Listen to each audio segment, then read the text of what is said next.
Il y a 79 ans, aujourd'hui, le 10 juin 1944, le village d'Oradour-sur-Glane est victime d'un des plus gros massacres qu'ait connu la France lors de la Seconde Guerre mondiale.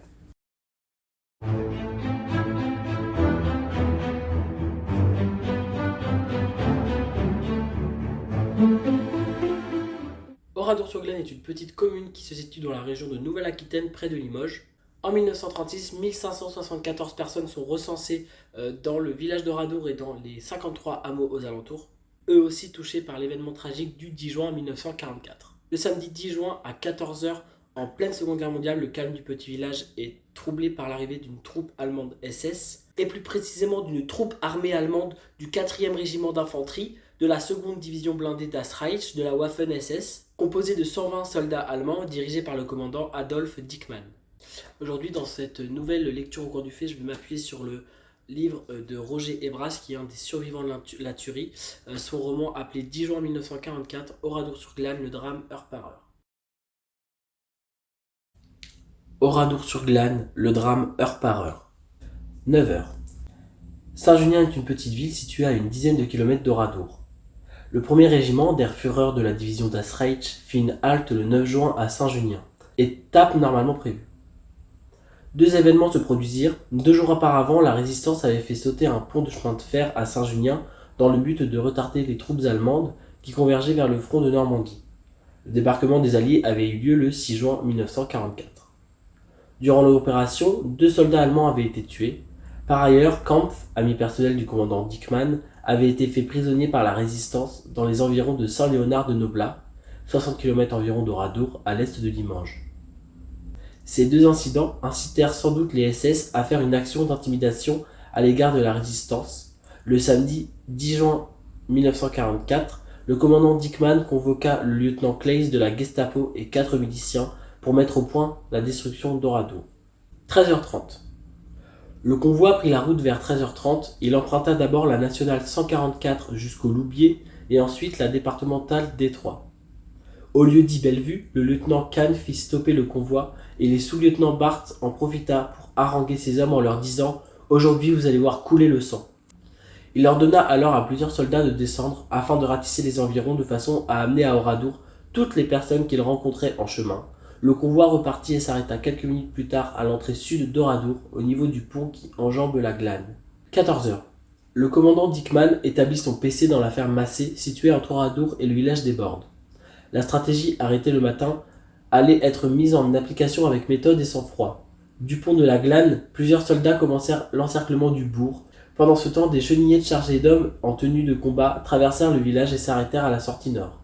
Tous les SS descendus des véhicules se déployèrent hors du bourg pour compléter la phase d'encerclement. Hormis 2 qui redescendirent la rue principale pour faire sortir tous les habitants de leur maison afin de les rassembler dans la rue. En quelques minutes, le bourg fut cerné, empêchant toute sortie. La première phase, qui consistait à réunir la population sur le champ de foire et à empêcher toute évasion, avait débuté. Je tiens à préciser que durant cette préparation, je n'ai relevé aucune animosité de la part des SS. Le prétexte du simple contrôle d'identité rassura presque tout le monde, même les plus méfiants. Le stratège allemand savait fort bien que l'ordre facilitait les tâches et qu'il évitait bien des débordements plus ou moins difficiles à maîtriser. 14h15. Après avoir quitté Martial, je suis rentré à la maison pour dire à ma mère et à ma sœur Georgette que les Allemands étaient dans le bourg et qu'ils faisaient sortir tout le monde dans la rue. Nous sommes donc ressortis tous les 3 pour voir ce qui se passait. Il y avait déjà beaucoup de monde aux fenêtres et sur les pas de porte. Tous étaient soucieux de comprendre le pourquoi d'un tel déploiement. Lorsque ma mère vit la scène, elle me conseilla de ne pas y aller et de me cacher derrière la maison. Je lui répondis que j'étais parfaitement en règle et qu'il n'y avait aucune raison à fuir ce contrôle d'identité qui était, je le rappelle, le prétexte pris par les SS pour ne pas inquiéter la population. Le soleil était maintenant très chaud et l'air encore humide rendait l'atmosphère pesante. Un soldat arriva à notre niveau et nous ordonna de rejoindre les autres dans la rue. Au fil des minutes, le nombre de personnes augmentait au point que de mémoire je ne vis jamais autant de monde ici. Ce convoi humain convergeait lentement vers le champ de foire, on parlait peu, bien que personne ne fût réellement inquiet. Les Allemands savaient nous répéter qu'il ne s'agissait que d'un simple contrôle, et d'ailleurs, c'est en descendant vers la place que je m'aperçus que j'avais oublié mes papiers à la maison. Comme elle était à 2 pas du lieu de rassemblement, j'aurais bien le temps, pensais-je, d'y faire un saut pour les prendre en cas de besoin. Dans la précipitation des événements, chacun était sorti vêtu comme il était. Personnellement, je n'avais qu'un simple gilet de corps sur le dos. Les mères portaient leur bébé dans les bras et bien peu avaient pris la peine de sortir les poussettes, faute de temps, car les SS semblaient pressés d'en finir au plus vite. Une fois arrivé sur le champ de foire, la foule que je vis était déjà dense. Tout le monde cherchait à savoir le pourquoi d'un tel déploiement et les regards étaient plus interrogatifs qu'anxieux. Maintenant, les chenillettes déchargeaient des civils, des vieillards, des personnes des hameaux voisins que je reconnus. Tout ce monde familier me rassurait dans le fond, les déchargements terminés. Elles repartaient pour revenir plus tard avec de nouveaux passagers qui ne cachaient pas leur surprise en voyant la densité de la foule déjà rassemblée. Les soldats avaient encerclé la place et des mitrailleuses étaient braquées sur nous. Cette précaution de leur part n'étonnait personne car nous étions, malgré le débarquement des Alliés, toujours en temps de guerre. Maintenant le soleil dardait ses rayons et la chaleur devenait accablante, d'autant que le champ de foire n'offrait que peu d'ombre. 14h30. Pendant ce temps, d'autres SS s'étaient rendus dans les différentes écoles du bourg où les classes étaient ce jour-là complètes. Aucun témoignage direct ne fut rapporté, car les seuls témoins possibles furent tous exécutés, sauf le petit Godefrin. Les soldats demandèrent aux instituteurs de faire sortir les enfants et de les mener au champ de foire. Dans l'ensemble, les enfants ne s'affolèrent pas, bien que certains, sans doute parmi les plus petits, réclamèrent certainement leur mère. Un seul pourtant réussit à fausser compagnie au SS, il s'agit du petit Roger Godefrin, alors âgé de 8 ans. Il était arrivé à Oradour avec ses parents fin 1940. Ils avaient été expulsés de leur village, Charlie, par les Allemands qui leur avaient donné une heure, le temps de prendre seulement 30 kilos de bagages, pour quitter les lieux. Les occupants ont installé à leur place de bons et loyaux citoyens. À leur arrivée à Oradour, les parents de Roger emménagèrent dans une petite maison jouxtant la nôtre. C'étaient d'agréables voisins, toujours prêts à rendre service. Combien de fois ai-je entendu Madame Godefrin dire à Roger « Quand tu vois les Boches, tu fuis !» Cette famille, déjà très éprouvée par la guerre, avait envisagé la venue possible des Allemands à Oradour, bien que depuis leur arrivée, aucun soldat n'eût été vu. Au cas où cela arriverait, ils devaient tous se retrouver dans le bois situé derrière le cimetière. Hélas, Roger ne put l'atteindre. Lorsque les enfants arrivèrent au champ de foire, beaucoup de mères les cherchèrent. Toutes se voulaient rassurantes, mais déjà leur regard dissimulait mal l'angoisse qui commençait à poindre. Dans la foule présente, il y avait beaucoup d'hommes des hameaux voisins qui étaient venus chercher leur tabac car ce samedi 10 juin était jour de distribution. Les hommes se rendaient au bureau de tabac et sur présentation de leur carte pouvaient recevoir leur ration en quantité restreinte. Malgré ce déploiement de force impressionnant, personne ne s'inquiétait. Il est vrai qu'Oradour était toujours resté à l'écart du conflit, et, malgré l'occupation, je dois reconnaître que nous n'avions pas tellement souffert des privations inhérentes à la guerre et de la pression engendrée par l'occupation. 15 heures. Quelques soldats vinrent nous séparer, les hommes d'un côté, les femmes et les enfants de l'autre. Lorsque cette répartition eut lieu, j'étais à côté de Madame Rousseau, la sous-directrice de l'école des garçons. Elle avait un fils handicapé de forte corpulence qui fut mis dans le groupe des hommes. Elle parlementa quelques instants avec un soldat qui accepta finalement de mettre l'enfant dans le groupe des femmes. Cette manœuvre de séparation me surprit. Je voulus revoir ma mère et mes sœurs. Lorsque je les aperçus, leur regard était déjà posé sur moi. Ma mère esquissa un semblant de sourire, et dans ses yeux que je n'oublierai jamais, j'y ai lu de la pitié, de la révolte, de la peur et surtout une angoisse incommensurable qui ont fini par lui embuer ce regard plein d'amour. À cet instant, je fus bousculé pour aller m'aligner au mur avec tous les hommes. Un ordre fut donné aux Allemands, et le groupe de femmes prit le chemin de la sortie du bourg. C'est du moins ce que tout le monde imagina. Les conversations allaient toujours de bon train, car rien dans leur attitude ne laissait percevoir un danger quelconque pour nos vies. Nous ignorions totalement que ces soldats étaient des SS, d'ailleurs certains s'exprimaient même fort bien en français. Un officier nous imposa le silence, il fit quelques pas vers nous, il se tenait droit et son ton marquait une assurance sans faille. « Qui est le maire » demanda-t-il. « Monsieur Desourteaux s'avança. Venez avec moi, lui dit l'officier. » Leur absence fut très courte, à peine le temps d'un aller-retour du champ de foire à la mairie. Monsieur le maire regagna les rangs et se plaça près de moi. L'officier SS lui ordonna de désigner des otages. Il lui répondit qu'il ne pouvait le faire, mais qu'il se proposait personnellement comme tel. Quant aux autres, précisa-t-il à l'officier, il pouvait lui-même les désigner. Beaucoup d'entre nous n'avaient pas réalisé la gravité de ses propos. Je dois avouer humblement que je n'ai pas saisi le véritable sens de cette demande, car pour moi un otage ne pouvait être mis à mort. Ce même officier nous demanda si nous détenions des armes. 2 hommes répondirent qu'ils avaient des carabines. Devant sa moue, nous en déduisîmes que cela ne présentait aucun intérêt. À Oradour, nous savons qu'il y a un dépôt d'armes, continua-t-il. Nous allons perquisitionner et les personnes non concernées seront mises aussitôt en liberté. Un soupir de soulagement général nous rendit le sourire, car certains commençaient malgré tout à s'inquiéter. 15h30. Comme l'attente se prolongeait, certains d'entre nous s'étaient mis sur le bord du trottoir. Les conversations reprirent et tous avaient la même confiance dans le dénouement proche et sans conséquence pour les uns et pour les autres.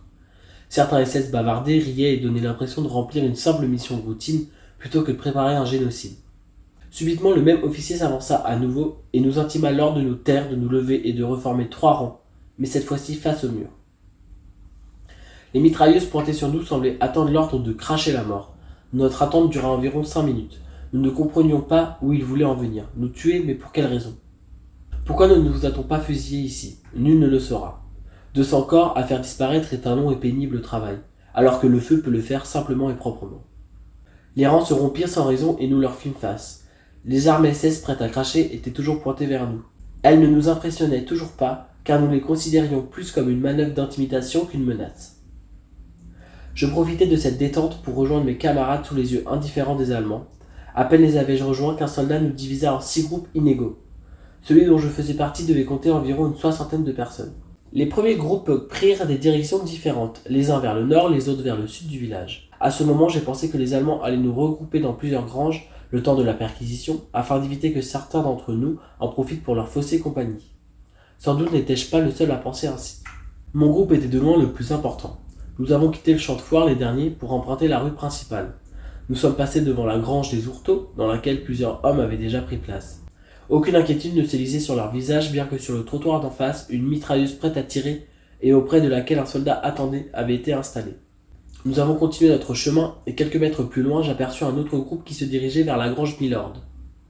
De cet endroit, j'ai pu voir le bas du bourg désert. J'ai donc pensé que les femmes et les enfants devaient sans doute déjà avoir quitté le village. Nous venions tout juste de prendre le chemin du cimetière, qu'un des soldats qui nous encadraient nous ordonna de rentrer dans la grange Lodi. Cette bâtisse était vaste, plusieurs charrettes et des bottes de foin y étaient entreposées. L'un des soldats demanda à quelques hommes de dégager les engins afin de faire de la place. Nous étions plusieurs jeunes à s'être assis dans le foin. Un SS s'approcha et nous ordonna de nous relever. Nous étions désormais tous regroupés, les conversations se sont éteintes les unes après les autres et nous avons attendu. En face de nous, 2 soldats s'étaient allongés derrière leur mitrailleuse, 2 autres se tenaient près d'eux, avec une bande de balles autour du cou. Leurs supérieurs ne nous lâchaient pas des yeux. Comme tous les autres, j'attendais. Il faisait chaud. Un des soldats de forte corpulence que je reconnus avalait de temps en temps un morceau de sucre qu'il tirait d'une grande poche. Je l'avais vu lorsque nous étions encore sur la place, sorti de la maison de Monsieur Faure, la boîte de sucre à la main. Au fil des minutes, un malaise oppressant nous gagnait. Une perquisition à l'échelle d'un bourg doit certainement prendre beaucoup de temps, pensai-je. Chacun s'était sans doute convaincu de la même chose, mais plus personne ne parlait. Ce face-à-face dura encore quelques minutes, qui me parurent une éternité, sans que rien ne se passât. Dans la grange, la chaleur devint de plus en plus étouffante. Rien ne vint troubler cette attente, maintenant silencieuse. 16 heures. Début du massacre. Soudain, j'entendis une explosion, probablement celle d'une grenade. À ce signal, les soldats, allongés derrière les mitrailleuses, ajustèrent leur position et tirèrent. Dans un vacarme assourdissant et une odeur de poudre, tous les hommes tombèrent les uns sur les autres. Les cris de douleur, la chaleur, l'odeur du sang mêlée à celle du foin, de la poussière et de la poudre transformèrent cette grange en enfer. Je ne réalisais pas ce qui se passait. Tout se déroula vite, et lorsque les mitrailleuses se turent, des plaintes, des gémissements et des cris montèrent de l'amas de corps brisés. J'avais plusieurs hommes sur moi. J'avais soif, je ne savais même pas si j'étais blessé. Je sentis quelque chose de chaud et de gluant couler sur ma main. Je restai figé, comme mort. J'entendis des pas. C'étaient ceux des soldats qui montaient sur nos corps pour achever les survivants. Je sentis un pied sur mon dos, je ne bougeais pas. Certains avaient le sursaut de la mort au moment des coups de grâce. Que ce fut long, à quand mon tour? Un de mes camarades de foot avait la tête sur ma cuisse et reçut un coup de grâce et la balle me blessa légèrement. Je ressentis la douleur, mais elle était comme lointaine. J'avais peur et grand soif, et mes blessures commençaient à me faire mal, et ces voix brutales que j'entendais, que disaient-elles? On nous couvrit de foin et de fagots, et le feu y fut allumé. Étais-je le seul survivant? Dans le crépitement du brasier qui s'étendait maintenant rapidement, une voix pleine de douleur et de désespoir s'éleva. « Ah, les salauds, ils m'ont coupé l'autre jambe !» Je reconnus tout de suite la voix de Monsieur Brissot qui avait eu une jambe coupée en 14-18. D'autres voix se sont alors élevées pour crier leur révolte et leur douleur. Et puis cette musique qui venait de je ne sais où. Malgré la situation dramatique, je me suis surpris à chercher d'où elle venait. La progression de l'incendie fut rapide. J'ai résisté le plus longtemps possible en me protégeant avec le corps de ceux qui avaient déjà rendu leur dernier souffle. Je n'ai pas entendu les Allemands partir. Quand le feu me gagna, je me dégageai avec difficulté pour sortir de ce brasier, persuadé d'être abattu immédiatement. La surprise fut grande de me trouver encore vivant. Je me dirigeai vers une petite porte au fond de la grange que j'ouvris. Elle donnait sur une courette sans issue. Je revins sur mes pas en évitant le feu qui se généralisait pour me diriger vers une autre porte en face. Elle donnait sur une étable obscure. J'aperçus une ombre à l'opposé. Je la refermai, effrayé, et gagnai une autre cour, car j'ignorais si l'ombre entreaperçue était celle d'un Allemand ou d'un Français. J'entendais des voix. Je m'arrêtai pour écouter. C'étaient des Français à l'accent limousin. Je m'avançai malgré tout avec prudence et je vis 4 de mes camarades, Marcel Dartout, Yvon Roby, Clément Broussaudier et Mathieu Bory. Sur les 5, nous étions 3 blessés. Mais où aller ? Le feu gagnait et la cour où nous étions était elle aussi sans issue. La panique nous reprit. Bory, maçon de métier, s'aperçut qu'un mur était mal en point. Pierre par pierre, il fit un trou. Nous nous y glissâmes tour à tour pour déboucher finalement dans une grange. La soif nous torturait. Un vacarme intense s'était emparé du bourg. Les tuiles qui tombaient, les coups de feu tirés çà et là et les explosions causées par les bouteilles de gaz, les cris des assassins rendaient notre équipée épouvantable. 3 d'entre nous se réfugièrent dans le grenier de la grange. Bory et moi-même nous étions cachés au sommet d'un tas de fagots. Soudain, la porte s'ouvrit pour laisser entrer 2 SS. L'un d'eux monta à l'échelle, qui se trouvait entre un tas de fagots et le grenier. Il n'était pas à 1 mètre de nous. Il craqua une première allumette qui s'éteignit aussitôt, la seconde fut la bonne. La paille de haricots sous laquelle mes 3 compagnons avaient trouvé refuge s'embrasa rapidement. Le soldat redescendit et avant de sortir, ils tirèrent des balles incendiaires dans le toit de la grange qui s'enflamma aussitôt. Après avoir attendu un maximum de temps, le feu nous chassa de nos cachettes. La porte de la grange donna directement sur une cour ouverte sur le champ de foire. D'où nous étions, nous aperçûmes 2 sentinelles qui faisaient les 100 pas sur la route du cimetière. Là, nous attendîmes le plus longtemps possible pour quitter la grange et gagner le premier des 3 clapiers qu'il y avait dans la cour. Le feu continua sa progression et nous contraignit à nous réfugier dans le second, puis le troisième. Il était 19h quand le dernier s'embrasa. Après avoir trompé la vigilance des 2 sentinelles, nous nous retrouvâmes libres. L'enquête qui eut lieu après permit d'établir que les hommes furent tous exécutés à la même heure. Sur les 6 lieux de supplice, seuls 5 rescapés ont été dénombrés, tous étaient dans la grange Lodi. Les SS auraient pu, en prenant un peu plus de recul, mitrailler les victimes dans la partie supérieure du corps, mais ils ne daignèrent pas le faire.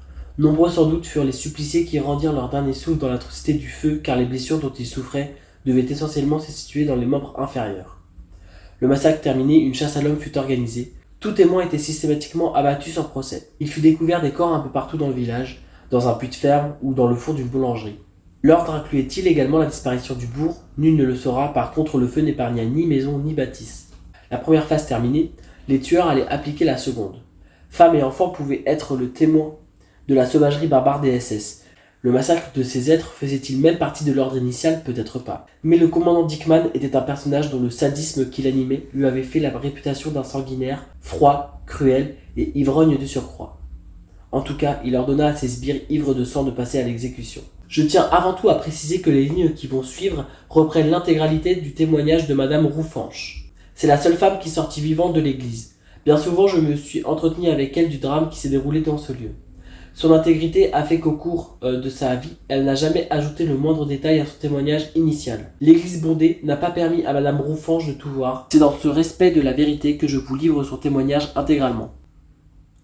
Vers 14h, le 10 juin 1944, après avoir fait irruption dans ma demeure, des soldats allemands me sommèrent de rejoindre le champ de foire en compagnie de mon mari, de mon fils, de mes 2 filles et de mon petit-fils.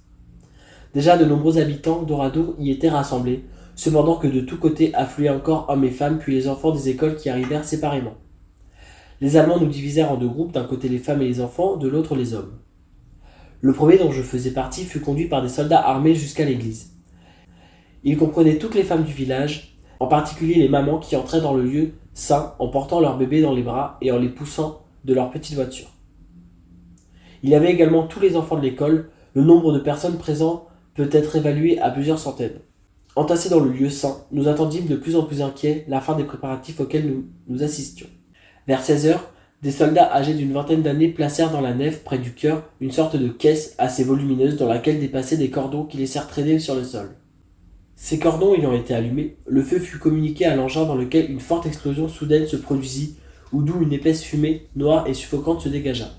Les femmes et les enfants, à demi asphyxiés, en hurlant de frayeur, affluèrent vers les parties de l'église où l'air était encore respirable.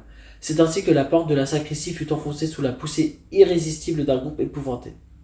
J'y pénétrai à sa suite et résigné, je m'assis sur une marche d'escalier. Ma fille vint m'y rejoindre. Les Allemands s'étant aperçus que cette pièce était envahie, abattirent sauvagement ceux qui avaient cherché refuge. Ma fille fut tuée près de moi, d'un coup de feu tiré de l'extérieur. Je dus la vie à l'idée que j'eus de fermer les yeux et de simuler la mort. Une fusillade éclata dans l'église, puis de la paille, des fagots, des chaises furent jetés pêle-mêle sur les corps qui gisaient sur les dalles.